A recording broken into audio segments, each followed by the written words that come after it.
কাৰণ এনেকুৱা আঁচনি প্ৰলোভনৰ ৰাজনীতি চলাই আছে, সূতা কম্বলৰ ৰাজনীতি আৰু তাৰ পিছত একাউণ্টত একেবাৰে ধন জমা দিয়াৰ তেওঁলোকৰ চিন্তাৰ মাজত কোনো ধৰণৰ পাৰ্থক্য নাই, আদৰ্শগত পাৰ্থক্য নাই। বিজেপিয়ে প্ৰলোভনৰ ৰাজনীতি কৰিছে, কিন্তু অসম জাতীয় পৰিষদৰ বিৰুদ্ধে একে অভিযোগ কৰিব পাৰি। কাৰণ অলপ কিছুদিন পূৰ্বে আমি লুৰিণজ্যোতি গগৈয়ে এখন সংবাদমেলত পেটবোৰ ঘোষণা কৰা দেখিবলৈ পালোঁ। ইউনিভাৰ্চেল বেচিক ইনকামৰ কথা কোৱা হ'ল, বিভিন্ন ধৰণৰ প্ৰমিচ দিয়া হৈছে, একেধৰণৰ কথাই তাত কি পাৰ্থক্য আছে? যদিহে আজি অসম জাতীয় পৰিষদলৈ অসম গণ পৰিষদ দলৰ প্ৰাক্তন সভাপতি, প্ৰাক্তন মুখ্যমন্ত্ৰী প্ৰফুল্ল কুমাৰ মহন্তই যোগদানৰ আশা প্ৰকাশ কৰে বা ইচ্ছা প্ৰকাশ কৰে, তেতিয়া তেওঁক আদৰণি জনাবলৈ দলে। বিজেপিৰ দলৰ কৰ্মকৰ্তাসকল কোন? সেই সময়ত জাতীয়তাবাদৰ যিসকল ব্যক্তি, জাতীয়তাবাদৰ ধ্বজাবাহী যিসকল ব্যক্তি আছে, তেওঁলোকে কোনো ধৰণৰ বিকল্প নাপায়, তেওঁলোকে গৈ বিজেপি দলত তেওঁলোকে চামিল হ'ল। গতিকে তেওঁলোক তাত ছাফকেটেড হৈ আছে। কংগ্ৰেছতো এনেকুৱা ধৰণৰ বহু ব্যক্তি ছাফকেটেড হৈ আছে, যাৰ অন্তৰত অসমৰ প্ৰতি দায়বদ্ধতা বা এনেকুৱা ধৰণৰ কথা বতৰাবোৰ আছে। তেওঁলোক নিশ্চয় আহি ইয়াত চামিল হ'ব। গতিকে ৰাইজৰ দল, অসম জাতীয় পৰিষদ আৰু আন যিবোৰ আঞ্চলিক ৰাজনৈতিক শক্তি আছে, আমি সন্মিলিতভাৱে 21ত যুঁজ দিম। অসম জাতীয় পৰিষদৰ বাবে এই নিৰ্বাচনৰ কোন প্ৰধান শত্ৰু হ'ব? কংগ্ৰেছ, বিজেপি নে কোন? নাই, প্ৰতিটো দলেই, বিজেপিও আমাৰ কাৰণে এটা শত্ৰু। বিজেপিক উৎখাত কৰা আৰু কংগ্ৰেছক প্ৰতিৰোধ কৰা, কংগ্ৰেছ AIDFক প্ৰতিৰোধ কৰা, এইটো আমাৰ মূল লক্ষ্য। বিগত সময়ছোৱাত মানে অসমৰ মহাপ্ৰতাপী মন্ত্ৰী হিমন্ত বিশ্ব শৰ্মা ডাঙৰীয়াৰ যিবোৰ কাণ্ড কাৰখানা, যিবোৰ কথা বতৰা, এইবোৰ দেখাৰ পাছত অসমৰ জনগণ যথেষ্ট এটা মানে ভয়াৱহ পৰিৱেশৰ মাজত আছে। সকলো নিৰাশ হৈছে, বিশেষকৈ উঠি অহা নতুন প্ৰজন্ম। এই কথাটো ওলাই আছে যে প্ৰশান্ত কিশোৰৰ লগত লুৰিণজ্যোতি যথেষ্ট ঘনিষ্ঠতা আছে, এজন ৰাজনৈতিক চতুৰ ৰাজনৈতিক বিশ্লেষক বা তেওঁৰ যিটো তেওঁ কৌশল নিৰ্ধাৰণ কৰে। গতিকে এইবাৰ নিৰ্বাচনত অসম জাতীয় পৰিষদৰ ৰাজনৈতিক কৌশল নিৰ্ধাৰণত প্ৰশান্ত কিশোৰ থাকিব, প্ৰশান্ত কিশোৰ থাকিব নেকি? এনেই লুৰিণজ্যোতিৰ লগত ঘনিষ্ঠ হয়, বন্ধু হয়। আপোনালোকেও জানে যে তেখেত অসমৰ জোঁৱাই, আৰু আমি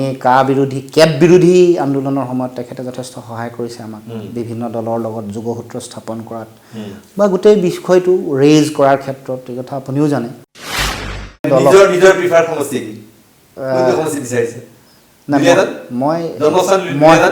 মই সেই সম্পৰ্কত কোৱাটো একেবাৰে উচিত। আৰু এটা কথা আছে, হিমন্ত বিশ্বৰ বিৰুদ্ধে লুৰিণজ্যোতি গগৈয়ে অৱতীৰ্ণ হ'ব পাৰে জালুকবাৰী দ্বিতীয় সমষ্টি বা তৃতীয় সমষ্টি। কি কথা এইটো? এটা পৰিকল্পনা আমি ইতিমধ্যে উল্লেখ কৰিছোঁ, এইটো কৈছোঁ যে আমি সন্মিলিত যিটো আঞ্চলিকতাবাদী শক্তি, আমি সকলোৱে মিলি 126টা সমষ্টিত প্ৰতিদ্বন্দ্বিতা কৰিম। আমাৰ অসমৰ স্বনামধন্য বহু ব্যক্তিও আছে আৰু আন্তঃৰাষ্ট্ৰীয় পৰ্যায়ৰ মানুহ ইয়াত চামিল হৈছে। 24গৰাকী বিভিন্ন বিশ্ববিদ্যালয় বা বিভিন্ন ধৰণৰ ক্ষেত্ৰত জড়িত হৈ থকা ব্যক্তিয়ে তেওঁলোকে নিজৰ বিভিন্ন আইডিয়াজবোৰ তেওঁলোকে দিবৰ কাৰণে ইতিমধ্যে আমাক তেওঁলোকে সন্মতি প্ৰদান কৰিছে।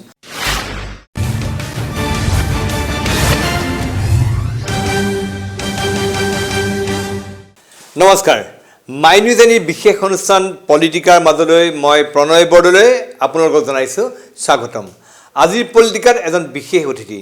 এসময়ৰ এজন ছাত্ৰনেতা আৰু বৰ্তমানৰ তেওঁ হৈছে এজন ৰাজনীতিবিদ।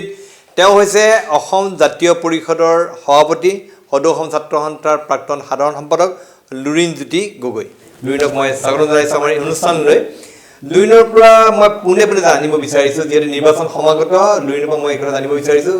কি লক্ষ্য, কি উদ্দেশ্যেৰে এইবাৰ নিৰ্বাচনত প্ৰতিদ্বন্দ্বিতা কৰিছে, কি আশা কৰিছে এইবাৰ নিৰ্বাচনৰ পৰা? লক্ষ্যটো স্পষ্ট, 21ত চৰকাৰ বনোৱা। গতিকে চৰকাৰ বনোৱাৰ লক্ষ্য লৈ ৰণনীতি তৈয়াৰ কৰা হৈছে। আৰু যদিও গোটেই প্ৰক্ৰিয়াটো নতুনকৈ আৰম্ভ হৈছে, প্ৰায় 4.5 মাহ, কিন্তু আমি এই গোটেই সংকটটো নাইকিয়া কৰিবৰ কাৰণে, জাতীয় সংকট মোচনৰ কাৰণে আৰু ভাল ভৱিষ্যত এটা অসমৰ জনসাধাৰণক দিবৰ কাৰণে চৰকাৰ বনোৱাৰ লক্ষ্যৰে আমি যাত্ৰা আৰম্ভ কৰিব খুজিছোঁ। আৰু এই গোটেই যাত্ৰাটোত অসমৰ জনগণৰ তেওঁলোকৰ আশা আকাংক্ষা যাতে প্ৰতিফলিত কৰিব পাৰোঁ, তেওঁলোকৰ সহযোগিতাৰে আচলতে আমি এই যাত্ৰাত আমি সফল হ'ব পাৰিম। কিন্তু সময় একেবাৰে নাই, হাতত 3 মাহ। এই 3টা মাহৰ ভিতৰত, 3টা মাহো নাই আচলতে ভালকৈ ক'বলৈ গ'লে, এই 3টা মাহৰ ভিতৰত কেনেকৈ সম্ভৱ হ'ব এটা বিজেপিৰ নিচিনা এটা ৱেল অৰ্গেনাইজ, এটা সুসংগঠিত এটা দল, কংগ্ৰেছৰ নিচিনা এটা অতি পুৰণি দল, এই দলসমূহৰ লগত যুঁজ দিবলৈ এই 3মহীয়া কেঁচুৱা শিশুতে কেনেকৈ সম্ভৱ হ'ব? যেনেকৈ সম্ভৱ দিল্লীত হৈছিল অৰবিন্দ কেজৰিৱালৰ, তেনেকৈ বিভিন্ন প্ৰান্তত হৈছে মানে ৰাজনৈতিক পথ পৰিৱৰ্তনৰ কাৰণে সময়টোতকৈ বেছি অসমৰ জনগণৰ তেওঁলোকৰ যিটো মানে যাত্ৰাটোত সহযোগিতা এইটো বেছি গুৰুত্বপূৰ্ণ কাৰণ মানুহৰ সন্মুখত দেখিছে বিভিন্ন অভিজ্ঞতা সেই অভিজ্ঞতাবোৰৰ পৰা তেওঁলোকে নিশ্চয় এই কথা উপলব্ধি হৈছে যে এতিয়া তেওঁলোকৰ হাতত অসমৰ ভৱিষ্যত সুৰক্ষিত নহয় উন্নয়নৰ যাত্ৰাও কোনো কাৰণতে শক্তিশালী আৰু ৰাইজৰ ভবা ধৰণে কোনো ধৰণৰ আশাপ্ৰদ যাত্ৰা ইয়াত নাই বা চিন্তা নাই গতিকে তাৰ মাজত আমি ভাবোঁ যে সেইটোৱে শক্তি আৰু সমল জনগণ কাৰণ গণতন্ত্ৰত যিহেতু জনগণৰ শক্তিটো বা তেওঁলোকৰ কথা বতৰাই মূল কথা মই ভাবোঁ যে এই গোটেই প্ৰক্ৰিয়াটোত আমি ৰাইজক মূল সাৰথি কৰি আগবাঢ়ি যাম আৰু তাৰ লগে লগে মূল কথাটো আবেগ মানে মানুহৰ মাজত আবেগ আছে জাতীয় দায়বদ্ধতাও আছে কিন্তু আমি সাংগঠনিক সম্প্ৰসাৰণ তাৰ লগে লগে আমি কৰিব লাগিব যিটো কাম আমি কৰি আছোঁ শৃংখলাবদ্ধভাৱে সকলো স্তৰলৈকে যাতে লৈ যাব পাৰোঁ সংগঠন বুথ পৰিয়াল সমন্বয়কৰ আমাৰ যিটো পৰিকল্পনা সকলো স্তৰত যাতে আমি সংগঠন সাঙুৰি আগবঢ়াই লৈ যাব পাৰোঁ ধন বলৰ লগত বিজেপিৰ ধনবলৰ লগত নিশ্চয় প্ৰতিযোগিতা কৰিব নোৱাৰিম কিন্তু ধন বলৰ যিটো ৰাজনীতি এইটো অৱসান কৰিব খুজিছোঁ ধন বলৰ ৰাজনীতি অৱসান কৰি যাতে আমি জনগণক এটা ভাল বাট দেখুৱাব পাৰোঁ সঠিক বাট দেখুৱাব পাৰোঁ সেই লক্ষ্যৰে যাতে কথাখিনি শুনিবলৈ গৈ ভাল কিন্তু ব্যৱহাৰিক দিশত কিমান সম্ভৱ কাৰণ এতিয়া দেখিবলৈ পাইছোঁ যে বৰ্তমানৰ যিখন বিজেপি নেতৃত্বাধীন মৰ্চা চৰকাৰ আছে তেওঁলোকে আঁচনিৰ পিছত আঁচনি ঘোষণা কৰিছে বেনিফিচিয়াৰী উলিয়াই আছে কোনো বাকী পৰা নাই স্কুলীয়া ছাত্ৰীলৈকে তেওঁলোকে বিভিন্ন ধৰণৰ তেওঁলোকে বেনিফিচিয়াৰী স্কিম ঘোষণা কৰিছে এই যিটো যুদ্ধ কাৰণ আজিকালি ধন বলৰ ৰাজনীতি অস্বীকাৰ কৰিলেও নিৰ্বাচনৰ সময়ত ধন বলটোৱে মূল কাম কৰে এইটোতো আমাৰ ভাৰতীয় ৰাজনীতিত অস্বীকাৰ কৰিব নোৱাৰি হয় আমি সকলোৱে ধন বলৰ অৱসান ঘটোৱাৰ কথা কওঁ কিন্তু প্ৰেক্টিকেলি বাস্তৱ ক্ষেত্ৰত এই কিমান দূৰ সম্ভৱ চাওক বাস্তৱিক চিন্তা মানে আপুনি অসৎ এটা পৰিৱেশ এটা অসাধু এটা পৰিৱেশৰ মাজত অসমৰ জনগণক এৰি দিয়াটো উচিত নহয় কাৰণ এনেকুৱা আঁচনি প্ৰলোভনৰ ৰাজনীতি চলাই আছে সূতা কম্বলৰ ৰাজনীতি আৰু তাৰপিছত একাউণ্টত একেবাৰে ধন জমা দিয়াৰ তেওঁলোকৰ চিন্তাৰ মাজত কোনো ধৰণৰ পাৰ্থক্য নাই আদৰ্শগত পাৰ্থক্য নাই বা 100 টকাকৈ হাজিৰা দিয়াৰ কথা বতৰা এইবোৰ যিবোৰ কথা বতৰা আহিছে এইবোৰ মই ভাবোঁ যে অসমৰ ভৱিষ্যতৰ কাৰণে স্বাস্থ্যকৰ নহয় সুখৰ মানে ভাল কথা নহয় তাৰ মাজত আমি এই যিটো প্ৰলোভনৰ মায়াজাল এই মায়াজালখন ফালি আগবাঢ়ি যাব লাগিব এই যিটো প্ৰতিযোগিতা অসুস্থ প্ৰতিযোগিতা বহু দিনৰ পৰা চলি আহিছে কোনোবাই যদি 2 টকা বা 1 টকাত চাউল দিছিলে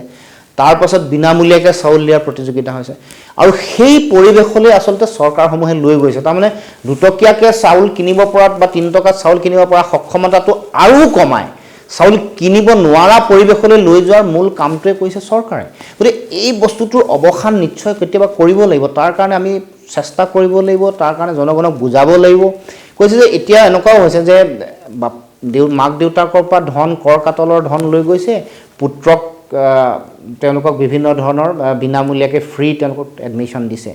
এনেকুৱা ধৰণৰ কথা বতৰাও হৈছে ঠিক আছে আমি বুজিলোঁ যে ঠিক আছে বিজেপিয়ে প্ৰলোভনৰ ৰাজনীতি কৰিছে কিন্তু অসম জাতীয় পৰিষদৰ বিৰুদ্ধে অভিযোগ কৰিব পাৰি কাৰণ অলপ কিছুদিন পূৰ্বে আমি লুৰিণজ্যোতি গগৈয়ে এখন সংবাদপত্ৰত পেটবোৰ ঘোষণা কৰা দেখিবলৈ পালোঁ ইউনিভাৰ্চেল বেছিক ইনকামৰ কথা কোৱা হ'ল বিভিন্ন ধৰণৰ প্ৰমিছ দিয়া হৈছে একেধৰণৰ কথাই তাত কি পাৰ্থক্য আছে নহয় ইউনিভাৰ্চেল বেছিক ইনকামটো এটা আন্তঃৰাষ্ট্ৰীয় ধাৰণা আৰু ইয়াৰ লগত এই গোটেই বিষয়টো সমগ্ৰ পৃথিৱীজুৰি চৰ্চাত আছে এইটো ছিক্কিমৰ দৰে ৰাজ্যই ইতিমধ্যে গ্ৰহণ কৰিছে বহুজাতিক কোম্পানীৰ আগ্ৰাসনৰ পিছত কৰোনাৰ মহামাৰী অতিমাৰীৰ ভয়াৱহতাৰ পিছত মানুহৰ মাজলৈ এই গোটেই কথাটো এটা তীব্ৰ হৈছে ইয়াৰ লগত এটা মই ইতিমধ্যে কৈছোঁ যে প্ৰডাক্টিভ ফেক্টৰ এটা জড়িত হৈ আছে প্ৰডাক্টিভিটি ইউজটো আটাইতকৈ প্ৰডাক্টিভ ছেকশ্যন এটা আৰু তেওঁলোকৰ ওপৰতে ষ্টেট এখনৰ ইকনমি বা ষ্টেট এখনৰ ইকনমিক ফিউচাৰটো বহু পৰিমাণে নিৰ্ভৰ কৰে গতিকে তেওঁলোকক প্ৰডাক্টিভ ছেক্টৰত আনি মানে নিয়োজিত কৰা বা তেওঁলোকক বাট দেখুওৱা এটা এখন চৰকাৰ জনকল্যাণকামী চৰকাৰ এখনৰ দায়িত্ব আৰু ইয়াৰ লগত মানে যিটো হিতাধিকাৰী আঁচনিৰ যিটো লক্ষ্য উদ্দেশ্য তাৰ লগত এটা পাৰ্থক্য আছে হিতাধিকাৰী আঁচনি সকলো মানুহকে সামৰি বা গৰিষ্ঠ সংখ্যক জনতাক জনসাধাৰণক সামৰি তাৰ পৰা ভোট ল'বৰ কাৰণে চিন্তা চৰ্চা কৰে আমি কেৱল মাত্ৰ লক্ষ্য হিচাপে লৈছোঁ উঠি অহা নতুন প্ৰজন্ম যাৰ ওচৰত প্ৰডাক্টিভ কেপাচিটি আছে যি মানৱ সম্পদ হোৱাৰ সফুৰন্ত সুযোগ আছে কৰ্ম সংস্কৃতি নাইকিয়া হৈ যোৱাৰ গোটেই ব্যৱস্থাটোক কৰ্ম সংস্কৃতি বা কৰ্মমুখী পৰিৱেশলৈ লৈ যোৱাৰ এটা পৰিৱেশ বুজিলোঁ কিন্তু ইউনিভাৰ্চেল বেছিক ইনকামৰ যিটো ধাৰণা লুৰিণজ্যোতি গগৈয়ে সেইদিনা দিলে সেই কথালৈ গগৈ কিছু চাগে সমালোচনাৰ সন্মুখীন হ'বলগীয়া হৈছে হয় হয় বহু কথা আলোচনা হৈছে কিন্তু মূল ধাৰণাটো প্ৰডাক্টিভ মানে এৰিয়াসমূহত আগবঢ়াই লৈ যোৱাটো মূল কথা কাৰণ আমি স্বনিৰ্ভৰশীল অসমৰ কথা যেতিয়া কওঁ আত্মনিৰ্ভৰশীল কওঁ এই কথাটো কওঁতে কেৱল মাত্ৰ শ্লোগান নহয় ইয়াক কাৰ্যকৰী কৰাৰ ব্যৱস্থাটো আমি কৰিব লাগিব তেওঁলোকক বাট দেখুৱাব লাগিব তেতিয়াহ'লে আমি এইটো মানি ল'ম নেকি যে অসম জাতীয় পৰিষদে যিবিলাক ঘোষণা কৰিছে সেইবিলাক প্ৰলোভনৰ ৰাজনীতি নহয় নিশ্চিতভাৱে নহয় নহ'লেতো গৰিষ্ঠ সংখ্যক সকলো মানুহকে সাঙুৰি আমি কিবা সিদ্ধান্ত ল'লোঁ হ'লে বা সকলো মানুহৰ মাজত এনেকুৱা এটা প্ৰলোভনৰ মায়াজাল সিঁচি দিলোঁ হ'লে যে গৰিষ্ঠ সংখ্যক মানুহৰ ভোট আমাৰ লক্ষ্যটো এই প্ৰডাক্টিভ ছেকশ্যনটো ইউথ যাৰ ওপৰত পিতৃ মাতৃ পৰিয়ালটো নিৰ্ভৰ কৰে সমাজখন নিৰ্ভৰ কৰে জাতীয় পুঁজিৰ ভেটি যদি শক্তিশালী কৰিব লাগে তেওঁলোকৰ ওপৰত নিৰ্ভৰশীল গতিকে এই কথাটো মই সেইকাৰণে মূল লক্ষ্য সেইটো কৰি সেইকাৰণে আমি লৈছোঁ যাতে আমি তেওঁলোকক বাটো দেখুৱাব পাৰোঁ তেওঁলোকৰ প্ৰশিক্ষণৰ ব্যৱস্থা বিভিন্ন ধৰণৰ কৃষি ফাৰ্ম কৰক নতুন প্ৰডাক্টিভ ছেক্টৰসমূহত যাওক বা টি বেছ ইকনমিৰ কথা কওক এগ্ৰি বেছ ইকনমিৰ কথা কওক বেম্বো যি আছে আমাৰ ওচৰত যিমান সম্ভাৱনা আছে পটেঞ্চিয়েল আমাৰ ওচৰত যিমান আছে সকলোতে তেওঁলোক যাতে নিয়োজিত হয় তাৰ উপৰিও তেওঁলোকে নেশ্যনেল কম্পিটিশ্যনতো যাতে যায় তেওঁলোকক মটিভেট কৰাৰ যিটো কথা মানে ইউথৰ মাজত যিটো হতাশা আহিছে তেওঁলোকৰ মানে আত্মহননৰ যিটো হেৰি বাঢ়ি গৈছে ঠিক আছে আমি বুজিলোঁ কিন্তু লুৰিণজ্যোতি গগৈৰ আগমনে অসম জাতীয় পৰিষদলৈ এছাতি সজীৱ বঁটা কঢ়িয়াই অনা যেন অনুভৱ হৈছিলে কাৰণ এজন যুৱ প্ৰজন্মৰ এজন নেতা সকলোৰে আদৰৰ এজন আকৰ্ষণীয় বক্তব্য কথনভংগী খুব সুন্দৰভাৱে পৰিষ্কাৰভাৱে কথাবিলাক ক'ব পাৰে তেনেকুৱা এজন নেতা যিজনক লৈ অসমৰ ৰাইজে আশা আকাংক্ষা কৰিব পাৰে অসমৰ ৰাইজৰ বিভিন্ন আশা তেওঁ হয়তো বাস্তৱত প্ৰতিফলন কৰাৰ ক্ষেত্ৰত তেওঁ চেষ্টা কৰিব কিন্তু তাৰ লগতে লুৰিণজ্যোতি গগৈৰ নেতৃত্বাধীন এই অসম জাতীয় পৰিষদৰ শেহতীয়াভাৱে দেখা গৈছে যে কংগ্ৰেছ বিজেপি বা অগপৰ বহু অচল টকা যেন লাগিছে যিবিলাক নেতাৰ এতিয়া বৰ্তমান সময়ত তেওঁলোকৰ বজাৰত বিশেষ কদৰ নাই তেনেকুৱা বহুত নেতাৰ যোগদান হৈছে এই দলটো এই যিটো লুৰিণজ্যোতি আগমনে যিটো এটা সজীৱ বঁটা কঢ়িয়াই আনিছিলে তাত যেন ক'ৰবাত দুৰ্গন্ধ আহি পৰিছে এইটো কথাত কেনেকৈ লুৰিণজ্যোতি গগৈ কিদৰে ব্যাখ্যা কৰিব চাওক ৰাজনৈতিক দললৈ বিভিন্ন ব্যক্তি অহাৰ যিটো স্বাধীনতা সেইটোতো আছেই এইটো আপুনি কেতিয়াও বাধা দিব নোৱাৰে কিন্তু আমি গোটেই দলটোক কেনেকৈ আমি আগবঢ়াই লৈ যাওঁ দলৰ কাম কাজ কৰা মূল কোৰ টিমটো বা পৰৱৰ্তী দিনত আমি কাক মানে দলৰ টিকট দিম সেই সম্পৰ্কে কথা বতৰাবোৰ অতি পৰ্যালোচনা কৰাৰ প্ৰয়োজনীয়তা আছে সক্ষম কেপেবল শিক্ষিত মানুহ বা বিভিন্ন ধৰণে নেতৃত্ব দিব পৰা বা ইকনমিক প্লেনিং কৰিব পৰা মানুহ বা এণ্টাৰপ্ৰিনিয়ৰশ্বিপ ডেভেলপমেণ্টৰ কাৰণে এই গোটেই মানুহবোৰ বা আন শিক্ষা সম্পৰ্কে কথা বতৰা যিবোৰ ৰিভলিউচনাৰী চিন্তা বাহিৰত আহিছে সেই ধৰণৰ কেনেকৈ দলটোক নিব পাৰোঁ বা চৰকাৰ গঠন হ'লে সেইসকল মানুহক কেনেকৈ নিয়োজিত কৰিব পাৰোঁ বা কেনেকুৱা মানুহৰ হাতত আমি তেওঁলোকক দায়িত্ব দিব পাৰোঁ সেই সম্পৰ্কত আমি যথেষ্ট আলোচনা বিলোচনা পৰ্যালোচনা কৰিছোঁ গতিকে তেনেকুৱা মানুহৰ হাতত আমি নিশ্চয় আগন্তুক যদিহে আজি অসম জাতীয়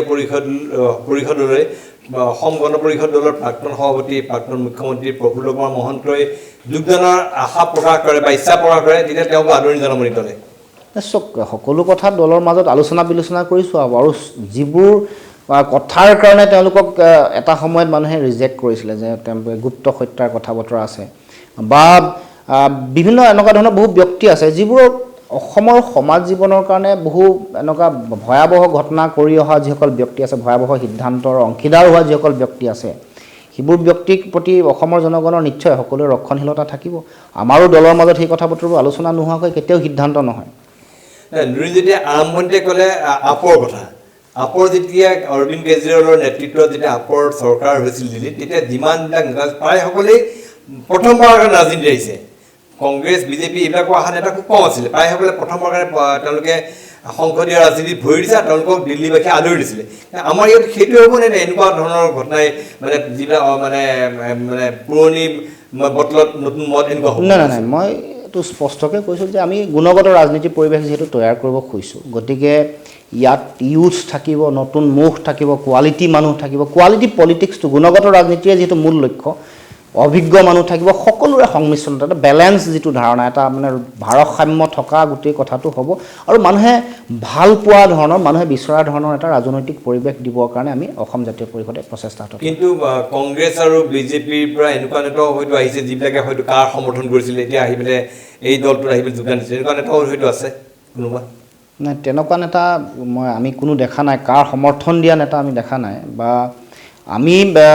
বহু কৰ্মকৰ্তা নিশ্চয় বহু আহিছে বহু তলৰ পৰ্যায়ত তৃণমূল পৰ্যায়ত বহু ব্যক্তি আহিছে গতিকে মই ভাবোঁ যে আমি মূল যিটো আমি গোটেই চিন্তা পৰিকল্পনা আমি আগবঢ়াই লৈ যোৱাৰ যিটো আমি টীম আছোঁ সকলোৱে আমি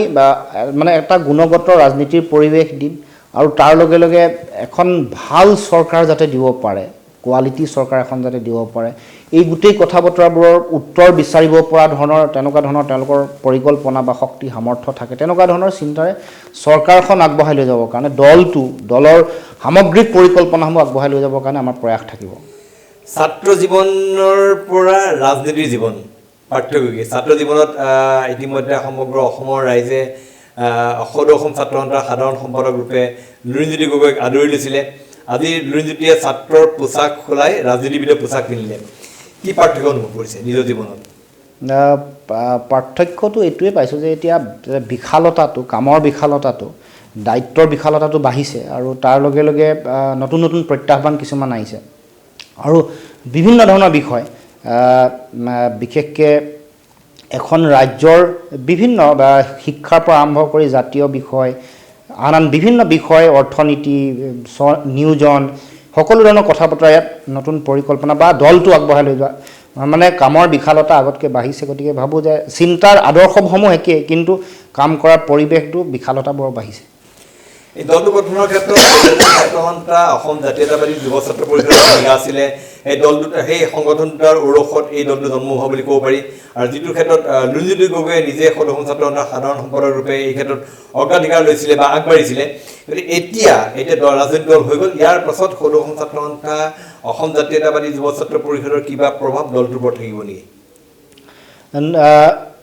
আদৰ্শগত যিটো চিন্তা, সেইটো প্ৰভাৱটো থাকিবই সদায়, কাৰণ আদৰ্শবোৰ তেওঁলোকৰ পৰা আহিছে, তেওঁলোকৰ জাতীয় আদৰ্শ, জাতীয় দৰ্শন চেতনাক লৈ। কিন্তু সদৌ অসম ছাত্ৰ সন্থাৰ অসম জাতীয়তাবাদী যুৱ ছাত্ৰ পৰিষদৰ তেওঁলোকৰ যিটো এপলিটিকেল যিটো চৰিত্ৰ আৰু তেওঁলোকৰ যিটো স্বতন্ত্ৰ যিটো চিন্তাৰ পৰিৱেশ, সেইটো তেওঁলোকে নিশ্চয় বৰ্তাই ৰাখিব। সেইটো আমিও আশা ৰাখিম যে তেওঁলোক কোনো ৰাজনৈতিক দলৰ অধীনত নথকাকৈ তেওঁলোকে এপলিটিকেল চৰিত্ৰটো অক্ষুণ্ণ ৰাখি অসমৰ হকে, জাতীয় জীৱনৰ হকে তেওঁলোকে কাম কাজ কৰিব। তেওঁলোকৰ সংগ্ৰামী ধাৰাটো, তেওঁলোকৰ বিভিন্ন উন্নয়নৰ বিভিন্ন কাম কাজ, শিক্ষা, সংস্কৃতি, আন ভাষিক সকলো কথাত তেওঁলোকৰ যিটো অৱদান, সেইটো থাকিব। আৰু আমাকো, আমাৰ ৰাজনৈতিক দলটোকো তেওঁলোকে বিভিন্ন সময়ত আমি বিচলিত হ'লে এচলি মানুহ তেওঁলোকে মাৰ্গদৰ্শন কৰিব, বাট দেখুৱাব, নতুন জাতীয় জীৱনৰ ৰূপৰেখাৰ আধাৰ তেওঁলোকে দিব, সেইবোৰে আমাৰ সমল হ'ব। গতিকে সেই মানে অভিভাৱকত্বটো তেওঁলোকে এপলিটিকেল হৈ থাকি ভিতৰত নোহোৱাকৈ আমাক দিব বুলি আমি আশা ৰাখিছোঁ। ক'ৰবাত সদৌ অসম ছাত্ৰ সন্থা বা অসম জাতীয়তাবাদী যুৱ ছাত্ৰ পৰিষদৰ পৰামৰ্শও অসম জাতীয় পৰিষদে গ্ৰহণ কৰিব? নহয়, সেইটোতো আদৰ্শগত এটা মিল আছে। তেওঁলোকৰ আদৰ্শৰ পৃষ্ঠভূমিতে এই দলটো যিহেতু গঠন হৈছে, গতিকে মই ভাবোঁ যে তেওঁলোকে এই কথা বতৰাবোৰত তেওঁলোকৰ এপলিটিকেল চৰিত্ৰটো অক্ষুণ্ণ ৰাখি এই কথাবোৰ উপস্থাপন কৰিব, বাট দেখুৱাব যে এইফালে যোৱাটো উচিত। গতিকে আমি কাৰণ এটা আগৰ পৰাই এই চিন্তাটোৰ মাজত, জাতীয় চিন্তাৰ মাজত কনফ্লিক্ট বিভিন্ন সময়ত হোৱা দেখিবলৈ পোৱা গৈছে। অসম গণ পৰিষদৰো এই কথাবোৰ আমাৰ চিন্তা আদৰ্শৰ পৰিপন্থী কাম কাজত তেওঁলোক জড়িত হৈছে। গতিকে এতিয়া আমি অসমৰ জনগণে বিচৰা, জাতীয় জীৱনে বিচৰা এটা দল, এটা সকলোৰে আদৰৰ দল, এটা ৰাইজৰ সপোনৰ দল এটা আমি গঢ়িবৰ কাৰণে আমি চিন্তা চৰ্চা কৰিছোঁ। আকৌ মোৰ এই প্ৰশ্নটো সুধিব মন গৈছে যে অসম গণ পৰিষদৰ বহু সংখ্যক নেতাই অসম জাতীয় পৰিষদত যোগদান কৰিবলৈ আগ্ৰহ প্ৰকাশ কৰিছে বুলি বাতৰি আহি আছে। বিজেপি, কংগ্ৰেছৰ একাংশ নেতাই অসম জাতীয় পৰিষদলৈ আহিবলৈ চেষ্টা চলাইছে বা চিন্তা চৰ্চা কৰি আছে। সেই সকলোকে দলে আদৰি ল'ব নেকি তেওঁলোকক? চাওক, আমি সকলো কথা আমি কেতিয়াও নকওঁ। আমি কিছুমান কথা আমি কৈছোঁৱে যে আমাৰ কিছুমান নিশ্চয় এটা থাকিব, ৰক্ষণশীলতা থাকিব। কিন্তু বহু ব্যক্তি হয়তো আহিব, কৰ্মকৰ্তা, কাৰণ দেখিছে যে কংগ্ৰেছৰ মাজতো তেওঁলোকে দেখিছে যে এই দলটোৰে বিগত সময়ছোৱাত কৰি অহা কাম কাজ বা এই সময়ত অসমৰ মানুহৰ সংকট যিটো দেখিছে, তাৰ মাজত তেওঁলোকে যি ধৰণে কাম কাজ কৰিব লাগে, কাম কাজ কৰা নাই। বহু কৰ্মকৰ্তাই দেখিছে, কাৰণ জাতিৰ সংকটৰ সময়ত যেতিয়া কেৱল মাত্ৰ নিজৰ ৰাজনৈতিক স্বাৰ্থ সিদ্ধিৰ কাৰণে যেতিয়া কাম কাজ কৰিব, বা বিজেপি দলটোৱে কি কৰিছে সেই কথাও দেখিছে। বিজেপিৰ কৰ্মকৰ্তাসকলো যে তাত সন্তুষ্ট হৈ আছে, কাৰণ বিজেপিৰ দলৰ কৰ্মকৰ্তাসকল কোন? সেই সময়ত জাতীয়তাবাদৰ যিসকল ব্যক্তি, জাতীয়তাবাদৰ ধ্বজাবাহী যিসকল ব্যক্তি আছে, তেওঁলোকে কোনো ধৰণৰ বিকল্প নাপায়, তেওঁলোকে গৈ বিজেপি দলত তেওঁলোকে চামিল হ'ল। গতিকে তেওঁলোক তাত ছাফকেটেড হৈ আছে। কংগ্ৰেছতো এনেকুৱা ধৰণৰ বহুত ব্যক্তি ছাফকেটেড হৈ আছে, যাৰ অন্তৰত অসমৰ প্ৰতি দায়বদ্ধতা বা এনেকুৱা ধৰণৰ কথা বতৰাবোৰ আছে। তেওঁলোক নিশ্চয় আহি ইয়াত চামিল হ'ব। ৰাজনীতি যিহেতু সিদিনা ৰাজনীতিৰ পথাৰত ভৰি দিছে, গতিকে ৰাজনীতিৰ পথাৰত একেবাৰে কেঁচা, কিন্তু তেওঁ নেতৃত্ব দিব বহুকেইজন প্ৰবীণ ৰাজনীতিবিদৰ তেওঁলোক আছে দলত, যেনেকৈ জগদীশ ভূঞা বা প্ৰবীন্দ্ৰ ডেকা প্ৰমুখ্যা, বহু ৰাজনীতিবিদ দলটো আছে। সেইসকল নেতাৰ নেতৃত্ব দিব লুৰিণজ্যোতি গগৈয়ে। গতিকে এই কথাটোৱে ক'ৰবাত অসুবিধা সৃষ্টি কৰিব নেকি যে ৰাজনীতিৰ পথত একেবাৰে অসুবিধা খোজ দিয়া হৈছে এই কথাটোৱে দল পৰিচালনা কৰাৰ ক্ষেত্ৰত লুৰিণজ্যোতি গগৈ ক'ৰবাত অসুবিধা পেলাব পাৰে নেকি না মইতো সেইটো কথা কেতিয়াও নাভাবোঁ যে কাৰণ এটা গণতান্ত্ৰিক এটা পৰিৱেশৰ মাজত এটা দল পৰিচালনা হ'ব আৰু আমাৰ যিহেতু মূল লক্ষ্যটো আমি অসমৰ জাতীয় জীৱনৰ সংকটটো নাইকিয়া কৰা বা নতুন এটা চিন্তাৰে সমাজখনক আগবঢ়াই লৈ যোৱা নতুন এটা গুণগত ৰাজনীতিৰ পৰিৱেশ সৃষ্টি কৰা বা আমি যিবোৰ বিচাৰি আছোঁ মনে বিচৰা যিবোৰ কথা সেই কথাবোৰ ৰাজনৈতিক মঞ্চত গৈ এটা সাকাৰ ৰূপ দিয়া গতিকে মূল লক্ষ্যটো যিহেতু সেইটো আৰু যিসমূহ শক্তি আছে আমাৰ অসমৰ জাতীয় জীৱনক ভয়াৱহ ভৱিষ্যতৰ দিশলৈ ঠেলি দিয়া তেওঁলোকক যিহেতু উৎখাত কৰা বা তেওঁলোকক পুলিয়ে পোখাই উৎখাত কৰা গতিকে এই চিন্তাটো যিহেতু মূল লক্ষ্য গতিকে মই ভাবোঁ যে ইয়াত কোনো ধৰণৰ অসুবিধা নাই আমি এটা সামূহিক নেতৃত্বৰে গোটেই ব্যৱস্থাটো আমি সকলোৱে আগবঢ়াই লৈ যাম ঠিক আছে আৰু এটা কথা মোৰ পটককৈ মনত পৰিলে যে সদৌ ছাত্ৰসন্থাৰ কথা যেতিয়া আহিলে তাতে এই কথাটো আহিছিলে যে দীপাংকৰ নাথ তেওঁ অসম জাতীয় পৰিষদত যোগ দিয়া কথা আছিল পৰৱৰ্তীও তেওঁ এই দললৈ নাহিলে নাহি পেলাই তেওঁ সদৌ ছাত্ৰ সভাপতি হ'ল কিন্তু দলৰ মানে সংগঠনটো ছাত্ৰ সংগঠনটোৰ পিতামহস্বৰূপ ডক্টৰ সমুজ্জ্বল কুমাৰ ভট্টাচাৰ্যী তেওঁ ৰাজনীতি পথাৰলৈ নাহিলে আৰু তেওঁৰ লগতে ক'লে ৰাজনীতিৰ লগত তেওঁ কোনো ধৰণে জড়িত নহয় এই ক্ষেত্ৰত আমাৰ এতিয়া অসম লুৰিণজ্যোতি গগৈ অসমত তেওঁৰ ঘনিষ্ঠ সতীৰ্থ গতিকে এই ক্ষেত্ৰত সমুজ্জ্বল ভট্টৰ কিবা আশীৰ্বাদ কিবা সহযোগিতা থাকিব নাথাকে দলটোৰ ক্ষেত্ৰত নহয় মই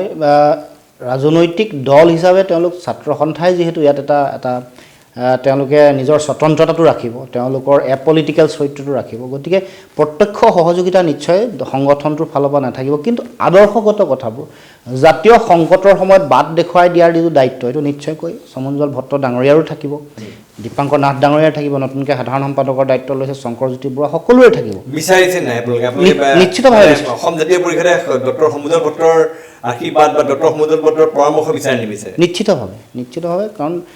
আমি ৰাজনৈতিক দলটোৱে অসমৰ প্ৰতিগৰাকী মানুহৰ আমি দিহা পৰামৰ্শ বিচাৰিম যাতে আমি ভালকৈ অসমৰ ৰাইজে বিচৰা ধৰণে দলটো আগবঢ়াই লৈ যাব পাৰোঁ জাতীয় সংকটত যাতে আমি সঠিককৈ খোজ দিব পাৰোঁ যাতে কোনো ধৰণৰ ভুল নহয় বিচলিত নহয় কেৱল মাত্ৰ ক্ষমতা কুক্ষিগত কৰা ৰাজনীতি নকৰি অসমৰ ভাল আমাৰ অধিকাৰ প্ৰতিষ্ঠাৰ যিবোৰ চিন্তা আছে সেইবোৰত যাতে আমি শক্তিশালী ৰূপত খোজ দিব পাৰোঁ সেইকাৰণে সমুজ্জ্বল ভট্ট ডাঙৰীয়া বা আন সকলো ব্যক্তিৰ আমি সহায় সহযোগিতা ডক্টৰ ভট্টাচাৰ্যীৰ সৈতে কিবা এইবিলাক কথা লৈ যোগাযোগ কৰা হৈছে দলৰ ফালৰ পৰা আমি সকলোৰে লগত আমি যোগাযোগ কৰিছোঁ সকলোৱে দিহা পৰামৰ্শ বিচাৰিছোঁ সমুজ্জ্বল ভট্টাচাৰ্যী ডাঙৰীয়া হওক দীপাংকৰ নাথ ডাঙৰীয়া হওক শংকৰজ্যোতি বৰুৱা সকলোৰে পৰা আমি দিহা পৰামৰ্শ আজিও ৰাজহুৱাকৈ বিচাৰিছোঁ তেওঁলোকে আমাক এই ক্ষেত্ৰত তেওঁলোকে যাতে দিহা পৰামৰ্শ দিয়ে এতিয়া আৰু এটা কথা এসময়ত চৰ্চা আছে যিটো হ'বলৈ গৈ আছে বুলি কৈছে সেইটো হ'ল ৰাইজৰ দলৰ সৈতে অসম জাতীয় পৰিষদ এটা দলত পৰিণত হ'ব দুইটা দলৰ মিলন হ'ব এনেকুৱা কথাবিলাক চৰ্চাত আছে কি অৱস্থা আছে এই বিষয়টো মানে দুইটা দলৰ যিটো জোটেই হওক বা একগোট হোৱাটো আমি সেইটো কথা ইতিমধ্যে আমি উল্লেখ কৰিছোঁ যে আমি অসম জাতীয় পৰিষদ আৰু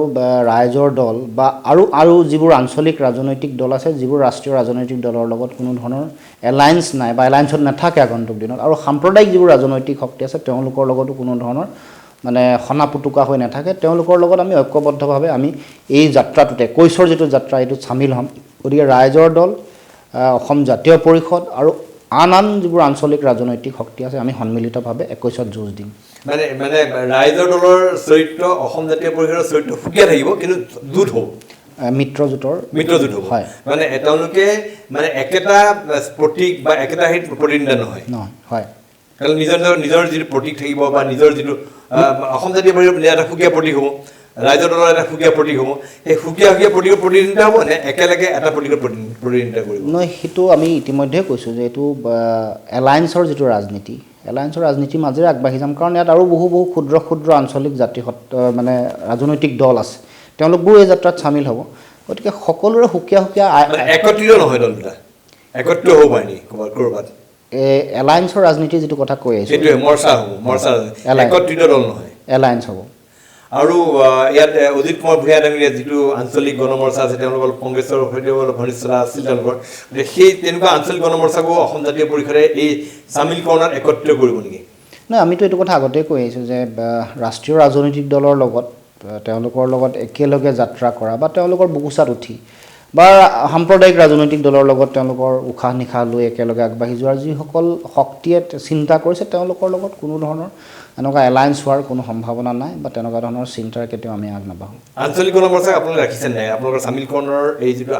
প্ৰচেষ্টা বা এই উদ্যোগত আঞ্চলিক গণমৰ্চা থাকিব নালাগে? সেইটো মুকলিমূৰীয়া কথা যে চক আমি যিটো মূল অন প্ৰিন্সিপল যিটো কথা কৈছোঁ যে যিসমূহ ৰাজনৈতিক দল ৰাষ্ট্ৰীয় ৰাজনৈতিক দলৰ বুকুচাত আছে, সাম্প্ৰদায়িক ৰাজনৈতিক দলৰ উশাহ নিশাহ লৈ তেওঁলোকে চলি আছে, তেওঁলোকৰ লগত আমাৰ কোনো ধৰণৰ মানে ঐক্যবদ্ধ যাত্ৰা নহয়। অসম জাতীয় পৰিষদৰ বাবে এই নিৰ্বাচনৰ কোন প্ৰধান শত্ৰু হ'ব? কংগ্ৰেছ, বিজেপি নে কোন? নাই, প্ৰতিটো দলেই বিজেপিও আমাৰ কাৰণে এটা শত্ৰু, বিজেপিক উৎখাত কৰা আৰু কংগ্ৰেছক প্ৰতিৰোধ কৰা, কংগ্ৰেছ AIDF-ক প্ৰতিৰোধ কৰা এইটো আমাৰ মূল লক্ষ্য। কংগ্ৰেছৰ যিটো মহাজোঁটবন্ধনৰ আহ্বান যে কৈছে বিৰোধীৰ ভোট বিভাজন হ'ব নালাগে, যদি সেই বিৰোধীৰ ভোট, কাৰণ কা বিৰোধিতা কংগ্ৰেছেও কৰিছে, AIDF-ও কৰিছে, অসম জাতীয় পৰিষদেও কৰিছে, ৰাইজৰ দলেও কৰিছে, ক'ৰবাত যদি এই যিটো বিৰোধী ভোটৰ বিভাজন নহয় তাৰ সুবিধা যদি বিজেপিয়ে ল'ব নোৱাৰে, তাৰ কাৰণে তেওঁলোকে মহাজোঁটবন্ধনৰ কথা কৈ আছিলে। তেনেকুৱা মহাজোঁটবন্ধনৰ আহ্বানৰ প্ৰতি অসম জাতীয় পৰিষদৰ কিবা সঁহাৰি আছে নেকি? নাই, সেইটোতো প্ৰথম পৰাই কৈ আহিছোঁ যে কংগ্ৰেছ AIDF-ৰ লগত বিজেপিৰ লগত আমাৰ কোনো ধৰণৰ জোঁটবন্ধন, কোনো মিত্ৰতা কেতিয়াও নহয়। আৰু সেইটো কথা এটা থিয়ৰিটিকেল কথা এটা। চোক, এতিয়া বিজেপিটো থকা যিসকল তেওঁলোকৰ সমৰ্থক আছিল তেওঁলোকেও খঙত আছে, তেওঁলোকেও কা বিৰোধিতা কৰিছিল বা জাতীয় ইছ্যুত তেওঁলোকৰো এটা বেলেগ স্থিতি আছে, জাতীয়তাবাদৰ পক্ষত স্থিতি আছে, কংগ্ৰেছৰো আছে, AIDF-ৰ যিসকল আছে AGP-ৰো আছে। সেইসকল ভোটহে একত্ৰিত হ'ব। তেওঁলোকৰ লগত ৰাষ্ট্ৰীয় চিন্তাৰে বা মানে ৰাষ্ট্ৰীয় ৰাজনৈতিক দলৰ যিটো অতি কেন্দ্ৰীভূত চিন্তা, বিদেশীক ৰক্ষণাবেক্ষণ দিয়াৰ চিন্তা, ভোট বেংকৰ যিটো তেওঁলোকৰ লক্ষ্য, তাৰ বিৰুদ্ধে জাতীয়তাবাদী শিবিৰ ঐক্যবদ্ধ হ'ব। তেতিয়াই তাতে মই ভাবোঁ যে জিকাৰ যিটো সূত্ৰ বা জয়লাভ কৰাৰ যিটো সূত্ৰ তাতে মানে মই প্ৰতিষ্ঠা হ'ব বুলি মই ভাবোঁ। লুৰিণজ্যোতি গগৈয়ে অসম জাতীয় পৰিষদৰ দায়িত্বভাৰ লোৱাৰ লগে লগে বিজেপিৰ একাংশ নেতা সৰব হৈ পৰিল লুৰিণজ্যোতিৰ সমালোচনাত। ইতিমধ্যে দেখিবলৈ পোৱা গ'ল অসমৰ বিত্তমন্ত্ৰী ডক্টৰ হিমন্ত বিশ্ব শৰ্মায়ো লুৰিণজ্যোতিৰ সন্দৰ্ভত যথেষ্ট বক্তব্য ৰাখিলে, প্ৰত্যুত্তৰ লুৰিণজ্যোতি গগৈয়ে দিলে। তাৰ পিছত বিভিন্ন ধৰণৰ সমালোচনা এতিয়াও কৰে। আজিও এজন বিজেপিৰ যিজন প্ৰভাৰী বৈজয়ন্ত পাণ্ডা তেওঁ অসমলৈ আহি তেওঁ কৈছে যে অসম নতুন আঞ্চলিক দলবিলাক তেওঁলোকে কৈছে শিশু, তেওঁলোকৰ কাৰণে কোনো প্ৰত্যাহ্বানেই হ'ব নোৱাৰে। এই বক্তব্যবিলাক কি উত্তৰ দিব লুৰিণজ্যোতি গগৈয়ে? নহয়, চোক, আকাশততো মেঘ নাথাকিলে এনেকৈ গাজনি ঢেৰেকনি নাহে। তেওঁলোকে উমান পাইছে যে তেওঁলোকৰ দিন উকলিছে, সেইকাৰণে তেওঁলোকৰ মুখত ইমান নাম। আমাৰ প্ৰতি নিয়ত ভাল বেয়া প্ৰতি মুহূৰ্তত তেওঁলোকে এই কথাবোৰ কিয় কয়? কোৱাৰ লগে লগে এইটো কথা প্ৰমাণ হৈ গৈছে তেওঁলোক শংকিত হৈ আছে। ৰাষ্ট্ৰীয় এগৰাকী প্ৰভাৰীৰ মুখত আমাৰ কথা আহিলে কাৰণ মানে এই কথাটো সকলোৱে বুজা উচিত যে তেওঁলোকে শংকিত অসম জাতীয় পৰিষদৰ উত্থানক লৈ, অসমৰ জনগণে আদৰি লোৱাৰ পৰিৱেশ, উৎসাহপূৰ্ণ যিটো পৰিৱেশ সেইটোক লৈ। এতিয়া যিটো কৈছে যে বিজেপিক আমি অসম জাতীয় পৰিষদে প্ৰতিৰোধ কৰিব বা উৎখাত কৰিব বা কংগ্ৰেছকো মানে মই অকণমান জানিব মন গৈছে যে অংকটো কি, মানে কি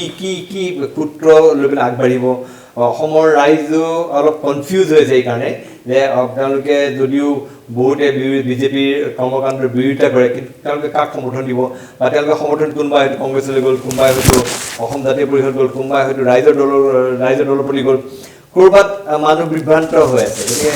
অংকটো কি সূত্ৰলৈ আগবাঢ়িব অসম জাতীয় পৰিষদ? নাই, ৰাইজ বিভ্ৰান্ত নহয়, ৰাইজ স্পষ্ট, কাৰণ AGP-টো ৰাইজে ভোট দিয়াৰ কথাই আহিব নাই, গতিকে প্ৰশ্নই নাহে। আৰু বিজেপিক ৰাইজে দেখা পালে তেওঁলোকৰ যিটো ভয়াৱহ ৰূপ, সেইটো দেখা পোৱাৰ পিছত আৰু কংগ্ৰেছৰতো বহুত দীঘলীয়া অভিজ্ঞতা, কংগ্ৰেছৰ যোৱা এইটো 70 বছৰীয়া পৰিক্ৰমাত তেওঁলোক গৰিষ্ঠ সংখ্যক তেওঁলোকে শাসনত আছে, সেই সময়ত তেওঁলোকে কি কৰিলে এইটো দেখা পালে। গতিকে এতিয়া ৰাইজে যোৱা মানে 2019 চনৰ লোকসভাৰ নিৰ্বাচন আৰু 16ত পৰিৱৰ্তনৰ নামত ৰাইজে ভোট দিলে, কিন্তু 19 তাৰপিছত 16 আৰু 19ৰ মাজত পঞ্চায়তৰ নিৰ্বাচন যিবোৰ আছিলে তাত ৰাইজৰ ওচৰত কোনো বিকল্প নাছিল। সেইকাৰণে সুৰে তেওঁলোকে বিজেপিৰ হাততে আকৌ পুনৰ ভোট দি দিছিল, কাৰণ কংগ্ৰেছক তেওঁলোকে বিকল্প বুলি নাভাবে। দুৰ্নীতি, ভ্ৰষ্টাচাৰ, অপশাসন, ভোট বেংকৰ ৰাজনীতি, অবৈধ বিদেশী মুছলমানক লৈ কৰা তেওঁলোকৰ ৰাজনীতি, এইটো পৰিৱেশ দেখাৰ কাৰণে কংগ্ৰেছটো কোনো কাৰণতে বিকল্প হ'ব নোৱাৰে। আৰু AGP-টো ইতিমধ্যে বুকুচাত আছে বিজেপিৰ, গতিকে বিকল্প মানুহৰ ওচৰত নাছিলে, এতিয়া বিকল্প মানুহৰ ওচৰলৈ আহিছে। মানুহে এতিয়া মই ভাবোঁ যে মানুহে জাতীয়তাবাদত ভোট দিব। ইয়াতে অসম জাতীয় পৰিষদ বা ৰাইজৰ দলৰ কথা এইটো নাহে, কাৰণ আমি যিহেতু ক'লোৱেই যে আমি এলায়েন্সৰ ৰাজনীতি কৰিম, ঐক্যবদ্ধভাৱে যুঁজিম, এটা ঠাইতে আপোনালোকে ভোট দিয়াৰ সুযোগ পাব। গতিকে আৰু বিগত সময়ছোৱাত মানে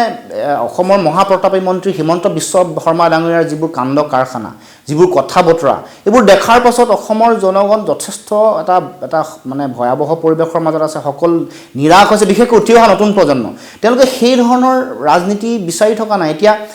নিৰ্বাচনৰ সময়ত কেতিয়াও কোনো ধৰণৰ ইছ্যু সম্পৰ্কীয় কথা কেতিয়াও নকয়। তেওঁলোকে নাচ বাগ কৰি এটা উৎসৱমুখৰ পৰিৱেশৰ মাজত নিৰ্বাচনী প্ৰচাৰসমূহ চলায়। তেওঁলোকে মানুহৰ মাজলৈ কি লৈ যাব লাগিছিল যে আমি এইবোৰ কাম কৰিলোঁ, আমাৰ নিৰ্বাচনৰ প্ৰতিশ্ৰুতি আছিল, সেইবোৰ কথা কেতিয়াও আলোচনা নহয়। কেৱল মাত্ৰ নাচ গান তেওঁলোকে কৰিয়েই অসমৰ ৰাইজক এটা উৎসৱমুখৰ পৰিৱেশৰ মাজত বিভ্ৰান্ত কৰি তেওঁলোকে ভোট ল'বলৈ প্ৰয়াস কৰিছে। যদি কাম কৰিলে হ'লে, যদি ভালকৈ অসমৰ জনগণক তেওঁলোকে নেতৃত্ব দিলে হ'লে কেতিয়াও সাহসেৰে অৰবিন্দ কেজৰিৱালে যেনে কৈছিল, মই যদি কাম কৰিছোঁ মোক ভোট দিয়ক, নহ'লে মোক ভোট নিদিব, এইটো কথা হ'ল। কিন্তু এতিয়া যে এই যে আপুনি চাব যে BTADৰ নিৰ্বাচন হওক, এতিয়া তিৱা যিটো স্বায়ত্তশাসিত পৰিষদ, তাত একেধৰণৰ ঘটনা ঘটিছে। কোনো ধৰণৰ কথা, উন্নয়নৰ কথা, শিক্ষা দীক্ষাৰ কথা, জাতীয় ইছ্যু সম্পৰ্কীয় কথা, এইবোৰ কথা কোনো আলোচনা নহয়। কেৱল মাত্ৰ নাচ গান, মানুহক পাতল কথাৰ বিভ্ৰান্ত কৰি ৰাখিছে। এতিয়া হিমন্ত বিশ্ব শৰ্মাৰ কথা ওলাইছে, কিন্তু হিমন্ত বিশ্ব শৰ্মাই আনতকৈ কঠোৰ ভাষাৰে লুৰিণজ্যোতি গগৈ অসম জাতীয় পৰিষদক সমালোচনা কৰিছে। আৰু সেই হিমন্ত বিশ্ব শৰ্মা দেখা গৈছে অলপতে তেওঁৰ জনপ্ৰিয় চৰ্চা আছে, মৰাণলৈ গৈছিলে, মৰাণত দেখিবলৈ পোৱা বিপুল জনসমাগম তাৰ পিছত। এই কথাটো আচলতে তেওঁৰ প্ৰতি জনসমৰ্থন নথকা নহয়। এই কথাবিলাকে যে তেওঁলোকে যিবিলাক কথা কৈছে, এইবিলাক কথাৰ তেওঁলোকৰ কৰ্মকাণ্ড আৰু কি ভাবিছে, কেনেদৰে প্ৰত্যুত্তৰ দিব? নহয় চক, প্ৰত্যুত্তৰ আমি দিয়াৰ উপৰিও জনতাই প্ৰত্যুত্তৰ দিবলৈ তেওঁলোকে সাজু হৈ আছে। আমি আমাৰ যিবোৰ বিষয় আমি অসমৰ জনগণৰ মাজলৈ লৈ যাম যে আমি এইবোৰ কথা ক'ব কৈছোঁ, সংকটটো দেখিলে, ভয়াৱহতাও দেখিলে, কা বিৰোধী আন্দোলনৰ সময়ত এইখন চৰকাৰে কি কৰিব পাৰে সেইটো ভয়াৱহভাৱে দেখিছে তেওঁলোকে। আৰু উন্নয়নহীনতাৰ যিটো পৰিৱেশ সেইটোও দেখিছে, দুৰ্নীতি ভ্ৰষ্টাচাৰো দেখিছে। প্ৰতিটো চাকৰি যেতিয়া ওলায়, চাকৰি ওলোৱাৰ লগে লগে স্বজন তোষণ, কেলেংকাৰীত প্ৰশ্ন কাকত ফাটিল, এইবোৰে ভৰি পৰিছে। এইবোৰ সকলোৱে দেখিছে। তাৰ লগে লগে এতিয়া চাউল হয়তো দিছে মানুহক বিনামূলীয়াকৈ, সকলোৱে মানুহ যথেষ্ট সন্তুষ্ট, কিন্তু একে সময়তে আলুৰ দামো যথেষ্ট বাঢ়িছে, 60 টকাত কিনিব লগা হৈছে। এই পৰিৱেশো হৈছে, মূল্যবৃদ্ধি নিয়ন্ত্ৰণ কৰিব পৰা নাই, খাজানা বাঢ়িছে 3 গুণ। গতিকে এইবোৰে মানুহক কোঙা কৰিছে, আৰু এইবোৰ মানুহে নিজে নিজে প্ৰথম দুই এটা দিনত হয়তো উপলব্ধি কৰিব পৰা নাই, লাহে লাহে এইবোৰ কথাৰ উপলব্ধি সকলো মানুহৰে হ'ব। আৰু এটা লাখটকীয়া প্ৰশ্ন যে এইবাৰ নিৰ্বাচনত বিধানসভাত লুৰিণজ্যোতি গগৈয়ে নিশ্চয় প্ৰতিদ্বন্দ্বিতা কৰিব? নহয়, সেই গোটেই কথাটো আচলতে দলৰ মাজত আলোচনা বিলোচনা লুৰিণজ্যোতি এইটো মুকলিভাৱে কোৱাৰ সময়, এতিয়া সময় হাতত নাই। মুকলিভাৱে ক'ব লাগিব হয়, আমি সকলোৱে ওলাই আছে, চৰ্চাত আছে, নাহৰকটীয়া দুলীয়াজনৰ কথা ওলাইছে, তাৰপৰা এই কথা ওলাইছে যে জালুকবাৰীত হয়তো লুৰিণজ্যোতি গগৈয়ে প্ৰতিদ্বন্দ্বিতা কৰিব পাৰে। আচলতে কথাটো কি, কাৰণ সময় হাতত একেবাৰে কম, ৰাইজে জানিব লাগে। নাই চক, এইবোৰতো ওলাই যিবোৰ বিষয় আছে এইবোৰ নিশ্চয় চৰ্চাৰ বিষয়, আৰু মই দলৰ প্ৰতিদ্বন্দ্বিতা কৰিব নপাৰে লুৰিণজ্যোতি গগৈয়ে? দলে বিচাৰিলে নিশ্চয় কৰিম। এতিয়ালৈকে বিচৰা নাই নেকি দলে? দলে আলোচনা বিলোচনা হ'ব, হোৱাৰ পাছত চূড়ান্ত সিদ্ধান্ত। হাতত সময় কম, কিন্তু 3 মাহো নাই, খুব সোনকালে। মানে এই কাৰণেই কৈছোঁ যে এতিয়া আমি দেখিবলৈ পাইছোঁ যে বিভিন্ন ঠাইত যিমানবিলাক ৰাজনৈতিক দলৰ প্ৰতিদ্বন্দ্বী হ'ব পাৰে, সম্ভাৱ্য প্ৰাৰ্থী, তেওঁলোকে ইতিমধ্যে পোনপটীয়াকৈ ব্যাপক প্ৰচাৰ চলাই আছে। বিজেপিৰ যিসকল MLA আছে, কংগ্ৰেছৰ যিসকল MLA আছে, বা যিবিলাক সমষ্টিত তেওঁলোকৰ বিজয়ী প্ৰাৰ্থী নাই, তাতো সম্ভাৱ্য প্ৰাৰ্থীয়ে তাতে পোনপটীয়া প্ৰচাৰ চলাই আছে। আজি লুৰিণজ্যোতি গগৈৰ এটা সৰ্বজনগ্ৰাহ্যতা আছে, তেওঁ এটা চিনাকি নাম, চিনাকি মুখ এখন। আমি কৈছোঁ যে সদীপ বঁটা আনিছে, গতিকে লুৰিণজ্যোতি গগৈ প্ৰতিদ্বন্দ্বিতা কৰি মানে বেছি প্ৰচাৰ নচলালেও হ'ব। কিন্তু বাকীবিলাক সমষ্টিবিলাক কি হ'ব? তাত এতিয়ালৈকে যদি আপোনালোকে প্ৰাৰ্থী তালিকা ঠিক কৰা কোনে কৰিব, একেবাৰে নাই সময়, কি হ'বগৈ? তালিকা কোনেও চূড়ান্ত কৰা নাই। চবেই আন দলসমূহেও তেওঁলোকে নিজে যিসকল ইতিমধ্যে তেওঁলোকে এক্সিষ্টিং যিসকল MLA আছে তেওঁলোকে নিশ্চয় কৰি আছে, বা নতুন তাত আহিছে, বা বেলেগ দলসমূহো বা আগতে খেলা যিসকল আছে তেওঁলোকে কৰি আছে। আমাৰো তেনেকৈ ঠিক যিসকল সম্ভাৱনাপূৰ্ণ যিসকল প্ৰাৰ্থী আছে তেওঁলোকে কাম কাজ কৰি আছে, 2-3জন আছে। আমিও এটা ছাৰ্ভে কৰি পেছাদাৰী মানসিকতাৰে তেওঁলোকক গোটেই বস্তুটো দিবলৈ, তেওঁলোকক চোৱাই চিতা কৰি যিসকল জিকিব পৰা সম্ভাৱনা আছে। এই কথাটো ওলাই আছে যে প্ৰশান্ত কিশোৰৰ লগত লুৰিণজ্যোতি যথেষ্ট ঘনিষ্ঠতা আছে, এজন ৰাজনৈতিক চতুৰ ৰাজনৈতিক বিশ্লেষক, বা তেওঁৰ যিটো তেওঁ কৌশল নিৰ্ধাৰণ কৰে। গতিকে এইবাৰ নিৰ্বাচনত অসম জাতীয় পৰিষদৰ ৰাজনৈতিক কৌশল নিৰ্ধাৰণত প্ৰশান্ত কিশোৰ থাকিব নেকি? নাই, এইবোৰ কথা নিশ্চয়কৈ ৰাজহুৱাকৈ কোৱাটো উচিত নহ'ব। কিন্তু এটা কথা ঠিক যে আমি এটা নিৰ্দিষ্ট পৰিকল্পনালৈ গোটেই কাম কাজত আগবাঢ়িম, আৰু আমাৰ লক্ষ্য থাকিব আমি প্ৰশান্ত কিশোৰ থাকিব পাৰে। চক সেইটো কথা আমি কেতিয়াও কোৱাটো উচিত নহয় কাৰণ এইটো একো ডাঙৰ কথা নহয় প্ৰশান্ত কিশোৰ এজন এটা ৰাজনৈতিক কৌশল নিৰ্ধাৰণকাৰী তেওঁৰ লগত ৰাজনৈতিক দলৰ লগত থাকোঁতে একো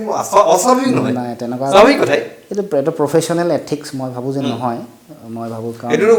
তেওঁ থাকিলেও ঘোষণা হ'ব তেওঁতো এতিয়া বেংগল নিৰ্বাচন তেওঁৰ আছেই তেওঁ সেই লগত নহয় তৃণমূল কংগ্ৰেছৰ তেওঁলোক মুকলিভাৱে কৈছে তাত দহখন আসন পাব নোৱাৰিব বিজেপি মুকলিভাৱে কৈছে নাই চক মই এই কথা ক'ব খোজোঁ যে